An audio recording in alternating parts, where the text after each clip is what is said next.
think our job is also such a strange job in that no one sees us do it except for our clients. Exactly. And there's just so many different ways to measure is this useful for someone? Is someone succeeding at this? Sure. Is this helping them?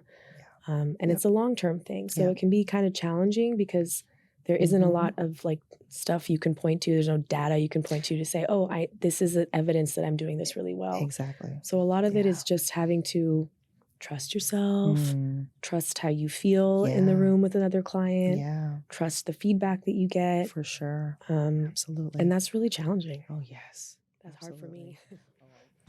Good morning, everyone. I'm Dr. Carmen Majid, and thank you so much for joining me for another segment of Conversations with Carmen. This morning, I am excited to be joined by my colleague and fellow private practitioner, Sara Forouzan, licensed marriage and family therapist. Welcome. Thank you for joining me. Thank you for having me. Absolutely. Super excited. All right, let's jump right in. So in terms of personal history, you shared that you are Iranian American, and you shared that your parents are both Iranian immigrants. And I'm wondering if you can share with us just a little bit about their collective journey to the States. Yeah. My parents met in England. They were taking English classes, and they were planning on getting their education outside of Iran and moving back to Iran to raise a family. But because of what happened in Iran, so specifically the Iranian Revolution, a lot of families had to leave or they couldn't continue living there. So my parents decided to come live in California. Wow. Yeah. Oh, wow. That's wonderful. And was there any back and forth in their journey, intermittent stop? Yeah. They initially came here and they were living in Oklahoma for a little while, and there was a small Iranian community of people in Oklahoma who were going to school out there and working out there. And so there was a time where my dad was here in Oklahoma and my mom was actually back in Iran, and they were separated for a couple years trying to sort out how to bring her back over here because she was over there while the revolution was happening. Oh, my goodness. And my dad couldn't go back into the country because of what was going on. So they had to kind of sort that out. So there was actually a period of separation where they had to figure out what their lives would look like. Wow. Eventually, they were able to bring my mom over here, and they decided to settle in California. Okay. Yeah. And is this all before they had children? Yes. Oh, my goodness. Yeah. All right. I remember we chatted a little bit about you being presented with like ongoing opportunities in your household growing up to navigate what you refer to as firsts. Because you are a child of immigrant parents. So I'm wondering if you can flesh that out a little bit. Yes. What do you mean by that? Yeah. So specifically, a lot of times for immigrant families, first generation kids are often the first to go to college here. That was not really the experience for me. My parents had taken classes in America, but they never had the college experience, the traditional like 4-year, you go stay at a college. So they were not really familiar with what that would entail. Sure. So growing up, I just knew, I was always told, if you want to go to college, which you're going to go to college, you're going to have to take out loans and you're going to have to figure it out. And so there wasn't like, they always said that they would help me figure out what that looked like, but they had never done that before. So that was a big thing. Yeah. And even just really like all of the pre-college years, like my parents grew up around other Iranian kids, eating the same food, like living on the same block, speaking the same language, going to the same mosques. And we just didn't have that. So we grew up with just all different kinds of people. Right. So learning different kinds of cultures and having friends of different backgrounds, and then coming home and kind of sharing all of that with our parents because they didn't really experience the world the way me and my brother did. Yeah, absolutely. So even kind of like traditional like American things that kids do, like going to dances or kind of like social milestones, having boyfriends and girlfriends at a young age or whatever. Those things just weren't really happening in my family. Absolutely. So absolutely. And when you and your brother brought those experiences home, did your parents embrace embrace those experiences? Did they encourage you guys to lean in, or was there a little bit of resistance? What was Well, that like? I think my parents tried really hard to be as open-minded as they can. Yeah. They're very open-minded, and they kind of like accept all different kinds of people. Sure. But in terms of what their kids were up to, they were pretty strict. We were mostly just, we had to go to school. There were certain expectations. And so all of the kind of like some of the like social stuff that happens with kids, like the dating and like the like clickiness and like the kind of anxiety that comes with school, those were things they didn't quite understand and know how to navigate. Okay. So a lot of times conversations just kind of looked like, that sounds tough. You should do your homework. Figure it out. Yeah. Check the boxes and let's go. Yeah. Which not even in a way that's like, that's intended to be dismissive. Sure. It's just they had completely different experiences. So they didn't really identify with like, what are the social pressures at school? Exactly. That didn't feel like something they really had to deal with. Absolutely. Yeah. It sounds like they met you where they were able to meet you. Yeah. And like you said, it wasn't intentional for them to, it may have resonated in a bit of a dismissive way, but it doesn't sound like that was their intention. Probably weren't even aware of that. They met you where they were able to meet you. Yeah. So what you weren't able to get from your parents, how did you get those needs met? I think that's something, well, so the social circles were really important growing up, kind of connecting with other kids who also had immigrant families, because it's just a unique experience when you feel like your parents haven't had some of the same experiences that you've had. And so you can't really look at their life and see like a reflection of yourself in a lot of ways. Right. So being friends with other kids who kind of understood how that kind of like awkwardness of navigating multiple worlds. Right. So I would say in high school and middle school especially, I did rely heavily on how I felt around other kids who had similar family structures. Kids who education was very important, following the rules was really important. So I would say connecting with other kids was probably the biggest thing for me. For sure. That's great. That's wonderful. Yeah. And this is kind of a nice segue into my next question. Current day, present day in your practice, I know that one of the populations that you most enjoy working with are other individuals, other adults who come from families where, the parents are immigrants. So talk to us a little bit about that, and then including any parallel process that you might experience in that work. Yeah, so I just found that because it's my own point of view, and I'm always looking to see who I can identify with, it's just something I've always spent a lot of time thinking about, is what is it like when you're in this family unit and half of your family comes from someplace else, the other half of your family is growing up in this different environment. Sure. So it's just because it's something I've always thought about, it just became something I thought I could focus on in my work.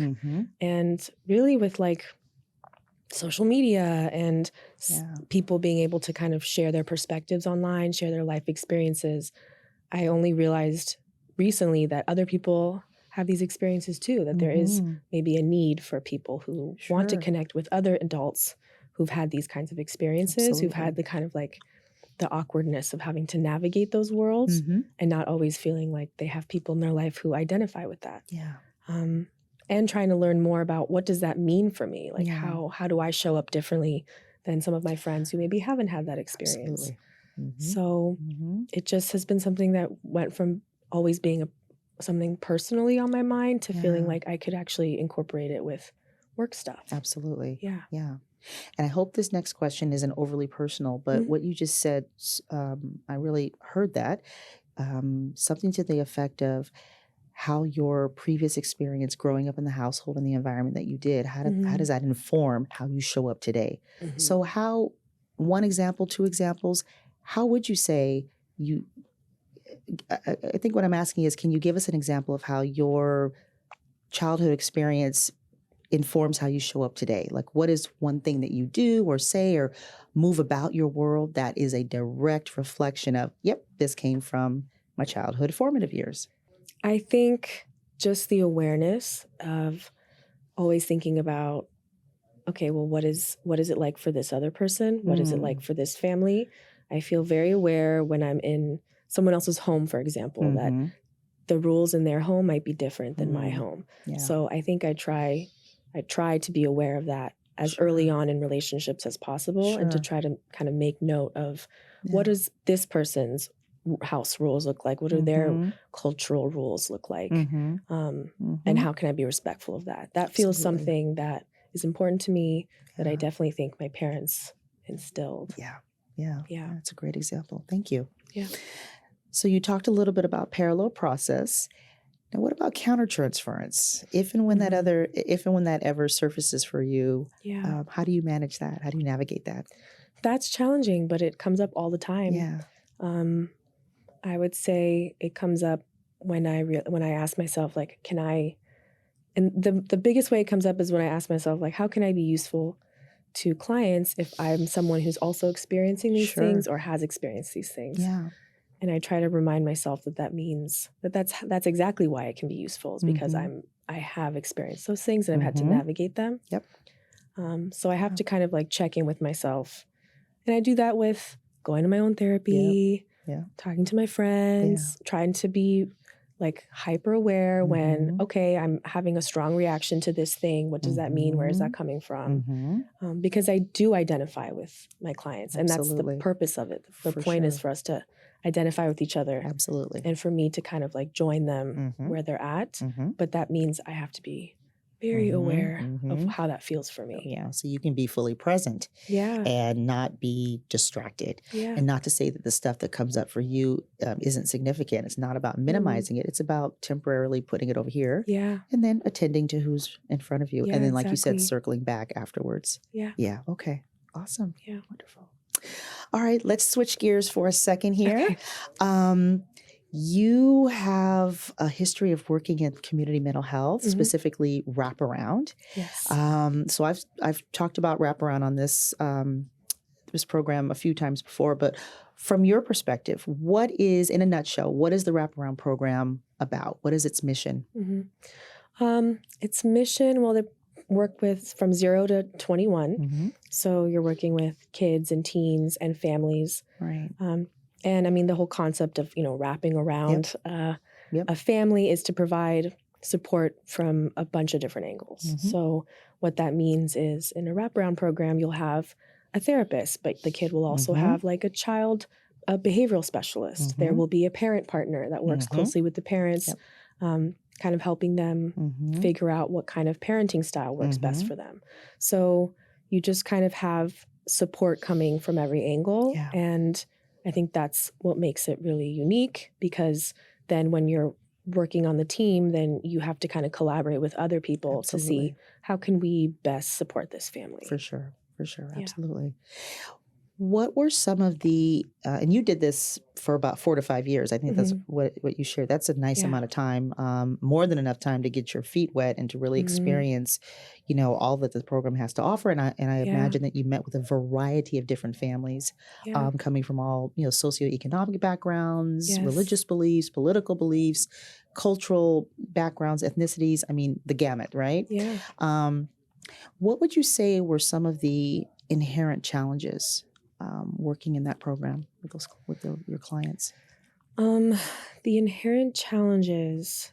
So the job itself was just intense.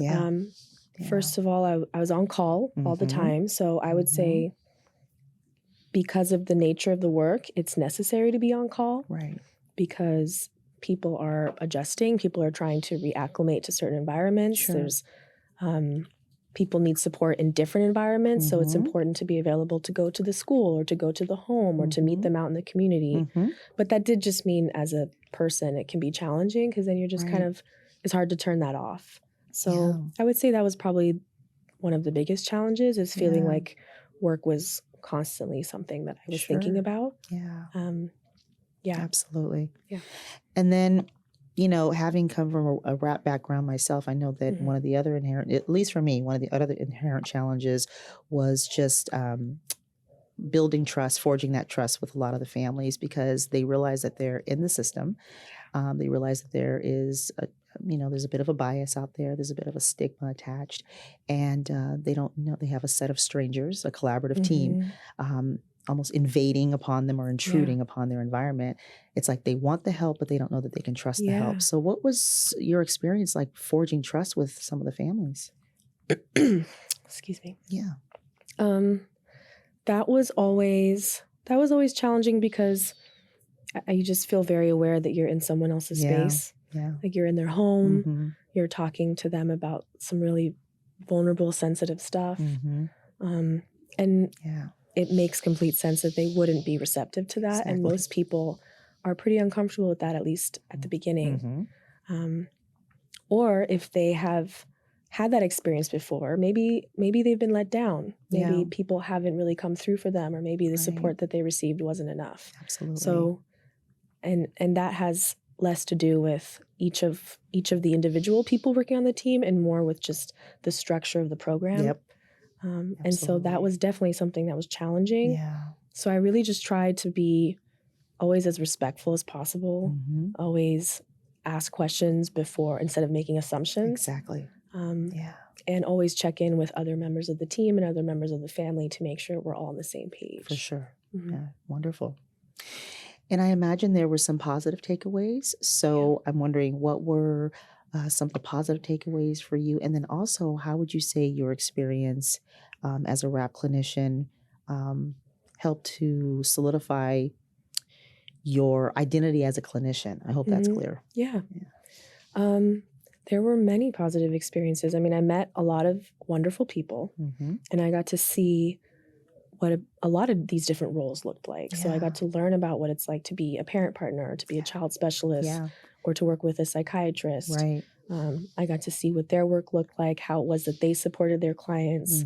So I think that kind of like the educational component of that, getting to learn how all these other people are doing their job. Right. I think that was so interesting and helpful. Definitely. Because even now when I talk to clients, I kind of have an idea when they say I'm working with this person or this person, I can kind of understand, okay, so this is how they come into your life. This is how they show you support. Sure. So how can I kind of complement that? For sure. So I think that was probably one of the best takeaways. Wonderful. Yeah. Excellent. And then in terms of how you show up now in your private practice, would you say that wraparound experience, those 4 to 5 years worth of experience, would you say that that experience prepared you for what you're doing now? Yeah. Okay. How? Yeah, How definitely. would you say that? It was a really interesting foundation to set because you're on call, you're doing DMH paperwork, which if anyone knows what that means, is very intense. And you're working with a team. Yes. So those are very specific things that you have to learn. So as kind of like a first experience as a therapist, outside of grad school, it kind of had a lot of those building blocks. And so my writing has had I had to strengthen my writing because it was very intense at the time. I had to be on call, which meant I had to be available for different kinds of ready to think on my feet. Absolutely. So it really just helped hone those skills. Yeah. And so then when now that I'm in private practice, I have, I don't have to be on call in the same way. Right. But I building some of that confidence from doing that is something that's helped me now. Wonderful. Yeah. Wonderful. Yeah. And no doubt those skills that you honed when you were in community mental health, I mean, you can't put a price tag on those things. Yeah. Phenomenal skill set. Yeah. I'm curious, as we segue now into private practice, now that you are a private practitioner, and like you said, you don't have the DMH paperwork, you don't have the productivity expectations, you don't have the being answerable to the powers that be, so to speak. Yeah. Even though those are wonderful skills to have and a wonderful experience to have had, when you stepped into private practice, was there a bit of an adjustment period?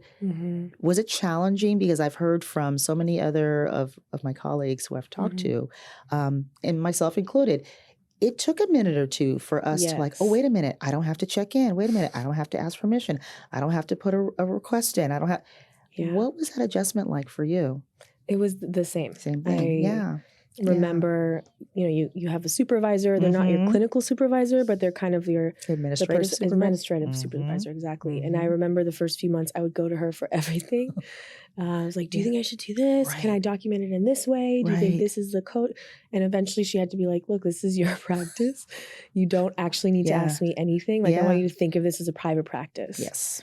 And that was really, because that was just very different than wraparound. You have like 3 supervisors. Right. You have multiple people you're answering to. Yes. So that was really strange. It took a minute. Yeah, absolutely. I can relate. Been there. Okay. And you talked to me a little bit about how you started your practice in 2020 at the height of the pandemic. And I'm wondering what that journey was like for you.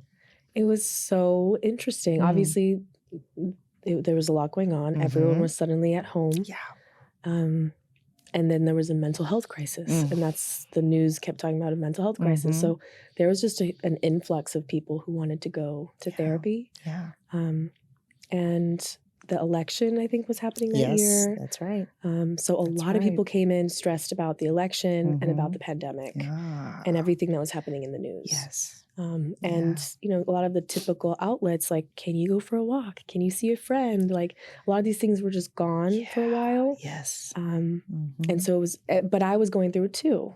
I was also quarantining. I was also missing my friends and family. For sure. So it was just really interesting because I was, I would talk to people like, I'm kind of going through this with you. Like, this is how I'm dealing with it.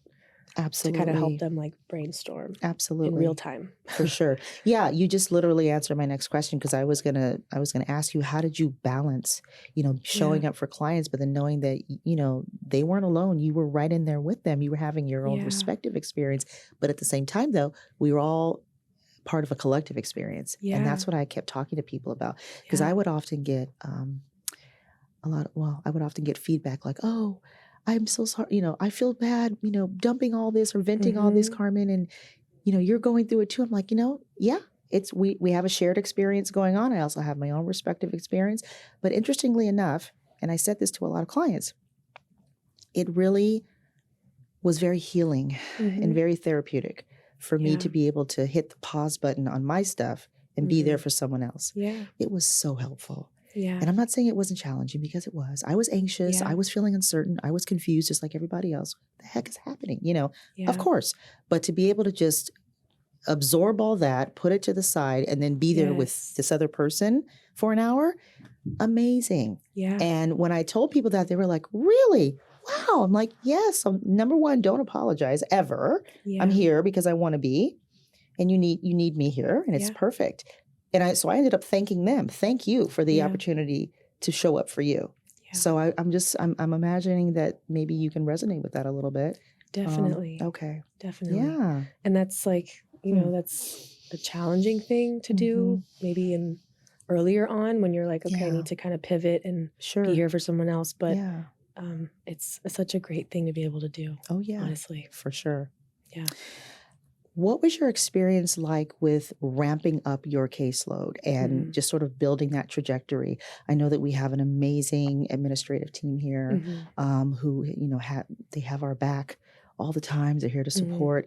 What was it like ramping up your clientele, and how long would you say thereabouts it took you to ramp up to a comfortable caseload, something that you were looking for?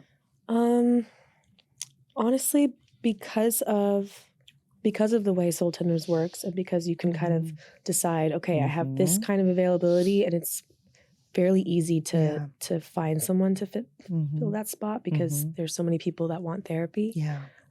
It's been like really kind of like a natural flow where whenever I felt like, okay, I can take on more, then I can make myself more accessible. When I felt like I couldn't, then I'm in charge of my own schedule and I can do what I need to so that I can get back to a place where I feel comfortable with it. Absolutely. So in terms of like how that flows, it's been really easy. That's great. Yeah. That's wonderful. That's really helpful. Yeah. Especially for people who are contemplating, joining our network, and then for people who are new to our network who are in the throes of really ramping up, Okay, wonderful. And then we talked a little bit about how last year, 2023, I think you shared with me that you started shifting your focus a bit to really honing in on 2 or 3 clinical niches. What was that journey like for you? That's been challenging. I think the whole concept of a niche is just saying, well, this is what I do really well, which surprisingly therapists struggle with, Right. saying what we do really well. Absolutely. And it feels like you're saying, well, if I do this well, then maybe I don't do these other things as well. Right. And that can be really conflicting because, you know, in grad school and through a lot of our experiences, we're kind of taught to be available to as many people who need us and to be available to different kinds of populations. Right. So trying to get more specific has been uncomfortable. Yeah. But it has been very useful for me to really think about, okay, so what are the places where I feel like I can be the most helpful? What are the situations that people come in with that I feel like I have the most to offer? So it is something that I've like needed to do. Absolutely. For myself mostly. Yeah, for sure. Yeah. So you used the word uncomfortable. So speaking of that discomfort, just to drill down a little bit. So the experience of it being a bit uncomfortable, how might that tie into, because it's one thing to recognize and acknowledge that we're good at something and that it can even become a niche. So I'm wondering for you, when you were in that recognition and acknowledgement phase, were you naturally like out of the gate confident, or did it take some time and some effort to establish like a sense of self-efficacy? Because again, people can flood you with positive accolades and feedback all day. You're amazing at that. You should take that and run with it. Oh my goodness, okay, wonderful. But then it's the difference between that versus I truly resonate with that, like in here, in my core. Yeah. So I'm wondering, what are your thoughts about that? No, I was not confident right out the gate. That's something I'm still working on. I think I'll always be working on. Yeah. I think our job is also such a strange job and that no one sees us do it except for our clients. Exactly. And there's just so many different ways to measure is this useful for someone? Is someone succeeding at this? Is this helping them?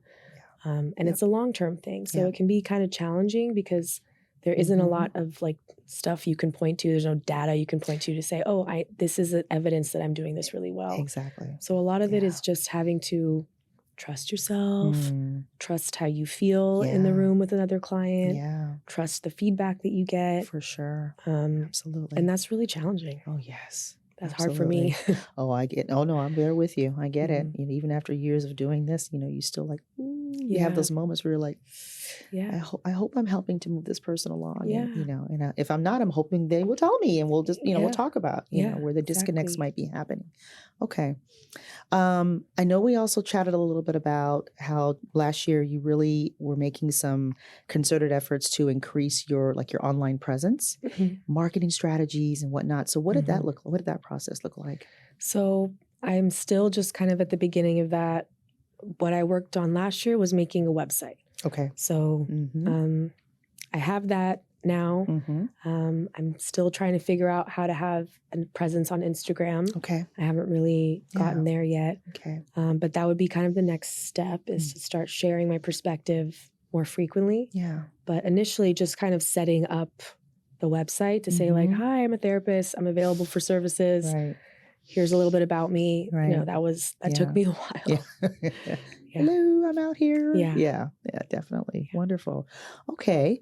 And then along with your interest in working with adults who have parents who are immigrants, what other populations, what other client populations are you interested in and see in your practice at this point?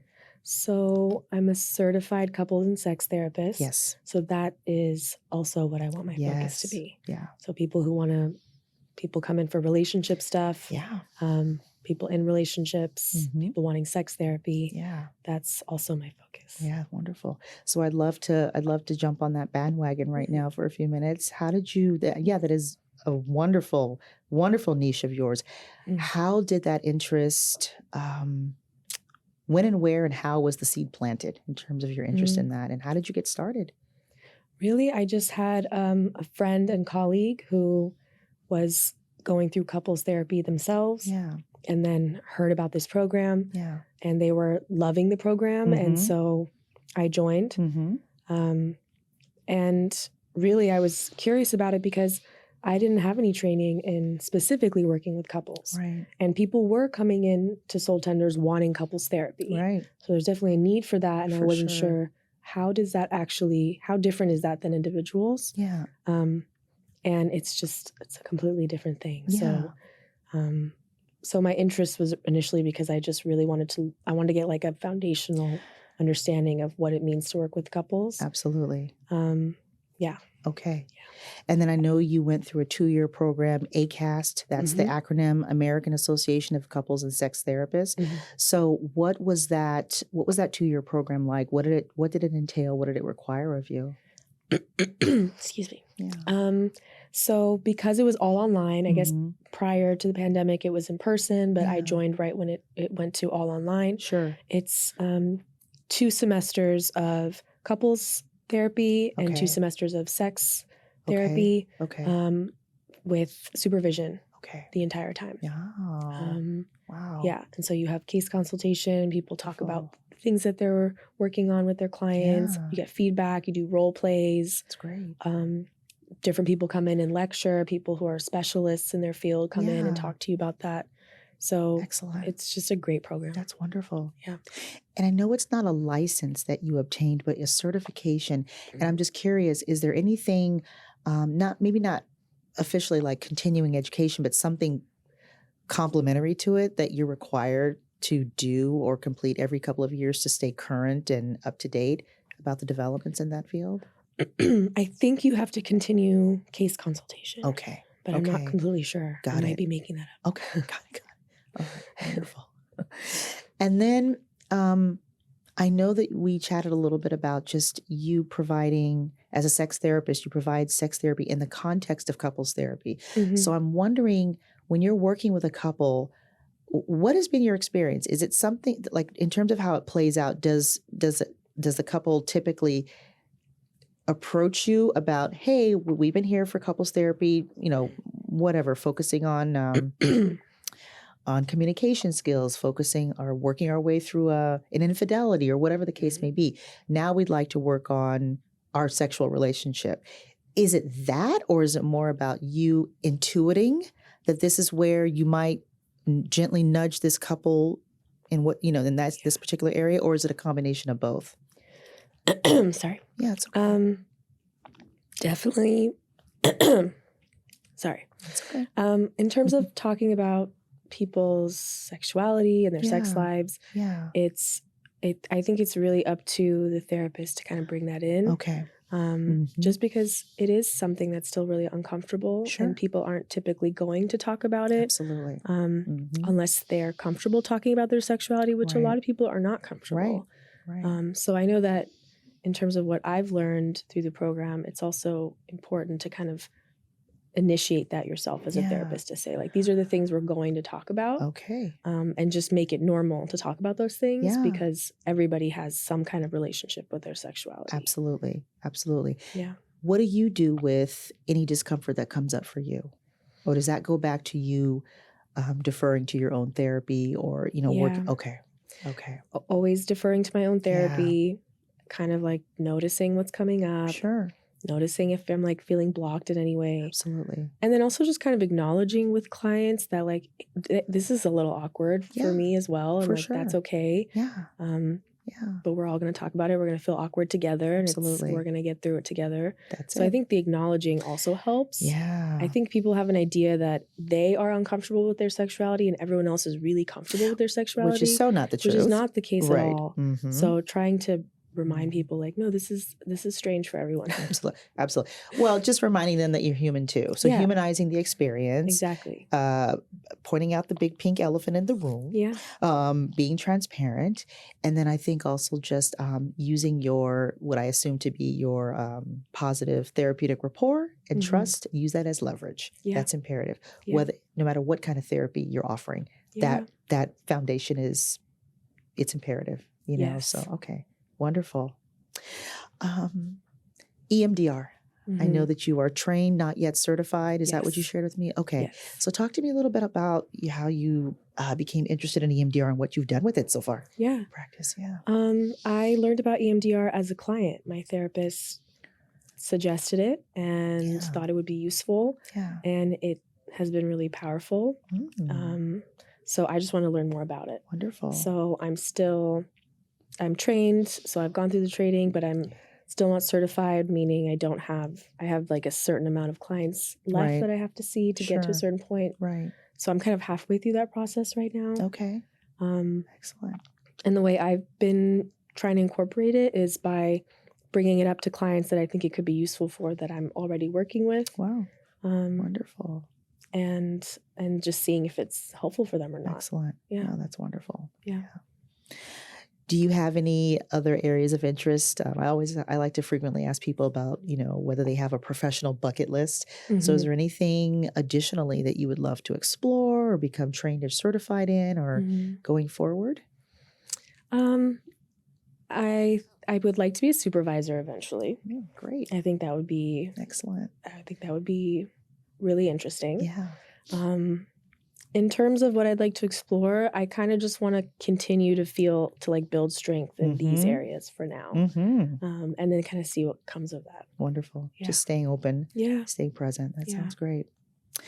Do you distinguish between self-care and leisure time? If so, what are the distinctions? I think I'm aware of the distinctions. I don't think I'm good at being at like actively participating in the self-care part. Right. A lot of times self-care looks like being on the couch watching TV. Yeah. Which is really just leisure time. Right. When I think about self-care, I think about something you could do to kind of like actively re-energize yourself or like nurture yourself. Yeah. And a lot of the time at the end of the day when I'm tired, I don't have energy for that. Yeah. So time outside of work tends to look like leisure time. Yeah. But I do try to be mindful in terms of self-care. The kinds of things that I've tried to incorporate are like exercise, movement, going to therapy, being consistent about therapy. Wonderful. Because those things ultimately do pay off. Absolutely. And like decreasing stress and helping you just feel like a little more grounded. Absolutely. Yeah. And they are part of your routine. Yeah. Not that it needs to be overly rote, but I mean, if you enjoy it and it, like you said, you can sense and feel the tangible results. Yes. Why not, why stop? Keep going. Yeah. What advice or guidance or feedback would you offer people who are contemplating, let's say, transitioning or pivoting from a traditional Monday through Friday 40-hour-a-week job and pivoting into private practice? What advice or guidance would you offer them? What advice? I guess I would say that it's scary and it's uncomfortable, but that's a good thing. Yeah. And I would encourage people, I would say that you probably don't realize how capable you are of kind of being your own boss, being in your own business, making your own choices. Yes. Because we don't often get encouraged to live that way. But once you start doing it, you learn how capable you are. That's so amazing. even if it feels scary, I would say to go for it. That's amazing. Yeah. I love that. I love that. Yeah. So it's like feel the feels and then keep going. Yeah. Yeah. All at the same time. Yeah. Okay. Lovely. Anything else you'd like to share with us? Anything else to know? I don't think so. Okay. Yeah. All right. Well, I really want to thank you for your time. I've really enjoyed this conversation. Thank I you. appreciate you so much. Thank you. All right, everyone. Once again, my colleague and fellow private practitioner, Sara Forouzan, licensed marriage and family therapist. And should our viewers have any questions for you and want to reach out to you just for clarification or to inquire about other things, what's the best email address for them to reach you at? The best email would be Sara Forouzan, LMFT@gmail.com. Wonderful. Yeah. How do you spell your last name? Forouzan. Amazing. Yes. Amazing. Okay. Yeah. And if anyone has questions for me, as always, you can reach me at cmajid.ip@soultenders.com. That's cmajid.ip@soultenders.com. And if anyone has questions about the Provider Spotlight or Conversations with Carmen segments, feel free to reach out to Provider Relations at providerrelations@soultenders.com. Again, I'm Dr. Carmen Majid. Thank you so much for joining us again. We'll see you next time.